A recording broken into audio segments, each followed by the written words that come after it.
Hello everyone, good evening guys. आप सभी का बहुत बहुत स्वागत है ज्ञानश्री क्लासेस पे। आज की वीडियो में मैं आपके साथ एक बहुत ही इम्पोर्टेंट बात करने वाली हूँ कि बहुत सारे ऐसे स्टूडेंट हैं जिनका नेट क्वालिफाई हो गया है और उनका जेआरएफ क्वालिफाई नहीं हो पाया है, या ऐसे वो बच्चे जिनका कुछ मार्क्स कुछ परसेंटेज से जेआरएफ रह गया है, कुछ मार्क्स से नेट रह गया है। तो आज की इस वीडियो में उन सभी चीज़ों पे मैं बात करूँगी और एक आपको बहुत ही सीक्रेट मंत्र दूंगी कि आप कैसे, अगर नेट में रह गए हैं तो आप जेआरएफ कैसे क्वालिफाई करें। और अगर आपका नेट नहीं हो पाया है, मैं बहुत ध्यान से कह रही हूँ, अगर आपका कुछ मार्क्स से नहीं हो पाया है, कुछ परसेंटाइल से नहीं हो पाया है, तो ही आपको ये चीज़ काम आएगी।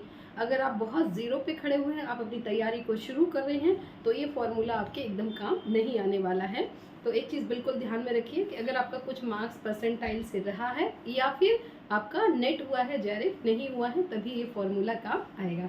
तो चलिए देखते हैं कि नेट हो गया है और कैसे हम इससे जेआरएफ कर सकते हैं। मैं आपको बहुत ही विश्वास दिलाती हूँ कि ये जो मैं आपको सीक्रेट बता रही हूँ, कम से कम मैंने कई सारे बच्चों पे अप्लाई किया है, उसकी इसकी सक्सेस रेट को देखते हुए उसके बाद मैं आपको बता रही हूँ। तो ये ज़रूर सफल होगा। डिपेंड ये करता है कि कितनी ईमानदारी से आप इसको फॉलो करते हैं। तो इसको बस इसमें ईमानदार रहना है, और ईमानदार आपको फॉर्मूले के साथ नहीं, अपने साथ रहना है। अगर आप ईमानदारी से काम करेंगे तो ये जो चीज़ है वो आपको जेआरएफ दिलाएगी। तो जानते हैं क्या है। सभी लोगों ने नेट का एग्ज़ाम दिया, ये वाला 2023 को एक्सपीरियंस किया, कैसा पेपर आया, क्या प्रॉब्लम हुई, इन सारी चीज़ों को आपने देखा। अब आपका कुछ मार्क्स और परसेंटाइल से रह गया, तो अब आपको करना क्या है, आपको अपना जो पेपर था, जो भी पेपर आपने अभी दिया है, उस पेपर को दोबारा से आपको क्या करना होगा, यहाँ पे डाउनलोड करना होगा। तो सबसे पहला काम क्या है कि हमारा जो भी यहाँ पे पेपर हो गया है, हम उसी पेपर को डाउनलोड करेंगे, और वो जो पेपर है वही आपके लिए सबसे इम्पोर्टेंट रोल प्ले करेगा। तो आइए दिखाते हैं कि पेपर पे हम कैसे काम करेंगे। मान लीजिए ये वाला पेपर आपने डाउनलोड कर लिया है, और इस पेपर जो भी आपने एग्ज़ाम दिया है उसी पेपर को आप डाउनलोड करिए। सबसे पहले उसमें पेपर को दो पार्ट में बांटिए। एक पार्ट ये कि जिसमें आपके कितने क्वेश्चंस राइट हुए हैं। सपोज आपके 60 क्वेश्चंस सही हो गए हैं और यहाँ पर आपके 40 जो क्वेश्चन हैं वो रॉन्ग हो गए हैं। तो आपके पास ये रेशियो आपको पता चला कि मेरे राइट क्वेश्चन 60 थे और मेरे जो रॉन्ग क्वेश्चन है वो क्या है, 40 हैं। अब आपको करना क्या है, मान लीजिए आपका ये जैसे iota white 1 iota white is equal to क्या होता है, मान लीजिए आपका ये प्रश्न गलत हो गया। तो अब हमें ये रीज़न फाइंड आउट करना है कि इस प्रश्न का आंसर हमने क्या लगाया था। मान लीजिए आपने इसका आंसर टेराबाइट लगाया था और इसका जो सही आंसर है वो जेटाबाइट है। तो आपको टेराबाइट और जेटाबाइट के बीच में ये डिफरेंस क्यों आया, इसका मतलब है या तो आपसे दो ही इसके कारण हो सकते हैं, या तो आपसे गलती हुई है पेपर को करने में। आपसे पहली बात क्या है कि आपसे मिस्टेक हुई, आपसे मिस्टेक हो गई कि आपने इसको, आपको आता था पर आपको करने में गलती हो गई कि हमसे ये गलत तरीके से हमने वहाँ पे अटेम्प्ट किया और ये मेरी गलती है।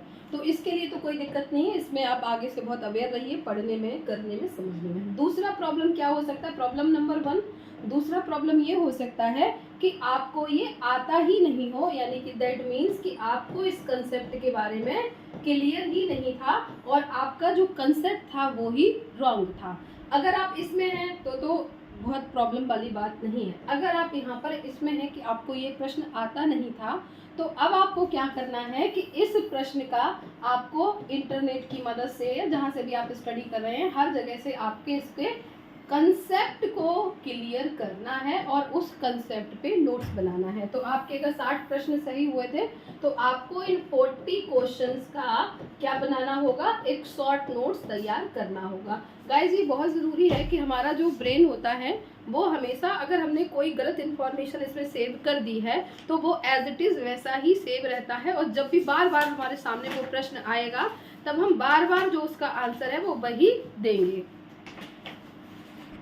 सो एनी हाउ आपको इन 40 क्वेश्चन से कंसेप्ट निकाल कर उसका नोट्स बनाना है, और हम अपने ब्रेन में जो इन्फॉर्मेशन फीड करते हैं एज इट इज़ उसको हमें रॉन्ग इन्फॉर्मेशन को राइट में कन्वर्ट करना होगा, तब जाके आप दोबारा से उस प्रश्न को सही कर पाएंगे। तो ये जो काम है वो आपको कम से कम मैं बता रही हूँ 2023 के पेपर के साथ तो एकदम करना है। अगर आप और ज़्यादा कर सकते हैं तो आप 2022 का पेपर भी लगा लीजिए और मैक्सिमम आप यहाँ पर 2019 तक आ जाइएगा और 23 से लेके 2019 के ऐसे वो कंसेप्ट निकालिए जो आपसे बार बार रॉन्ग हो रहे हैं। हम क्या करते हैं, हमारा जो हम पॉजिटिव चीज़ को देखते हैं कि जैसे हमारे सही हो गए, बस इतने सही हो गए हैं, दैट्स इट, और मेहनत करेंगे। लेकिन आप मेहनत कर कहाँ रहे हो? आप मेहनत कर रहे हो नए मटेरियल को पढ़ने में, नई चीज़ को ज्वाइन करने में, नया कलेक्शन ढूंढ रहे हो। नहीं गाइस, जब तक आप पुराने जो क्वेश्चन आपसे रॉन्ग हो रहे हैं, आपके लिए ये मेन यूएसपी है, आपका ये मेन स्टडी पॉइंट है कि मुझसे गलत क्यों हुआ, मेरा आंसर क्या है और आंसर की में आंसर क्या है, इसके बीच के डिफरेंस को आपको समझ के अपने आप इसको सॉल्व करना होगा। और ये आपकी थॉट लेवल की बात है, आपके थॉट लेवल की बात है और इसको दुनिया में कोई करेक्ट नहीं कर सकता, आपको खुद ही इतनी मेहनत करनी पड़ेगी। एग्ज़ाम में टाइम बहुत कम है, चूँकि आपको पता ही है, हाँ जून में एग्ज़ाम होना है। और आप बहुत नई चीज़ों को मत पढ़िए इस वक्त, आप अपनी पुरानी चीज़ों को भी अगर सही कर लेंगे, जैसे मान लीजिए ये उन्हीं बच्चों के लिए क्यों काम क्या है जिनका कुछ परसेंटेज से रह गया। जैसे मान लीजिए आपका 60% मार्क्स आया है और 65 पे JRF हो गया है, तो आपके और इसके बीच में जो डिस्टेंस है वो 5% का ही तो डिस्टेंस है। आपका मान लीजिए 97 परसेंटाइल पे नहीं हुआ है और 97 से 0.8 वाले का हो गया है, तो आपके और इसके परसेंटाइल में ज़्यादा डिस्टेंस नहीं है। दैट मीन्स कि अगर हम अपने रॉन्ग कंसेप्ट को ठीक कर लेंगे तो नो डाउट आने वाले एग्ज़ाम में इससे आपको बहुत फ़ायदा होगा। और मैं दावे के साथ कह सकती हूँ कि जो लोग भी इस बात को सच्चाई से मान लेंगे, एक्सेप्ट कर लेंगे, और मैं आपको याद दिला दूँ, आपका ब्रेन इसको एक्सेप्ट नहीं करेगा इतनी जल्दी, क्योंकि इसमें प्रॉब्लम, इस रास्ते में बहुत प्रॉब्लम है। पहले पेपर डाउनलोड करो, फिर उसको 3 घंटा लगा के सॉल्व करो, फिर उसके रॉन्ग ढूंढो, फिर उसके राइट ढूंढो, फिर यूनिट वाइज उनको नोट करिए, कंसेप्ट बनाइए, इंटरनेट पे सर्च करिए। तो ये एक बहुत लंबा प्रोसेस है, बहुत पेनफुल भी है, नो डाउट बहुत पेनफुल प्रोसेस है।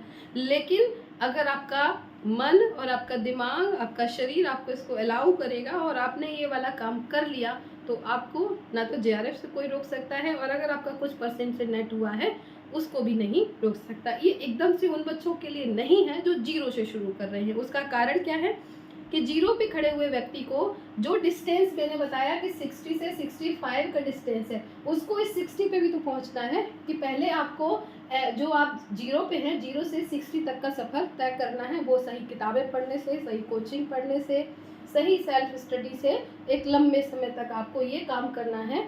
और जो बच्चे जस्ट बॉर्डर लाइन पे हैं, जिनका 5, 10, 15 मार्क्स से रह गया है, उनके लिए फॉर्मूला बहुत काम का है।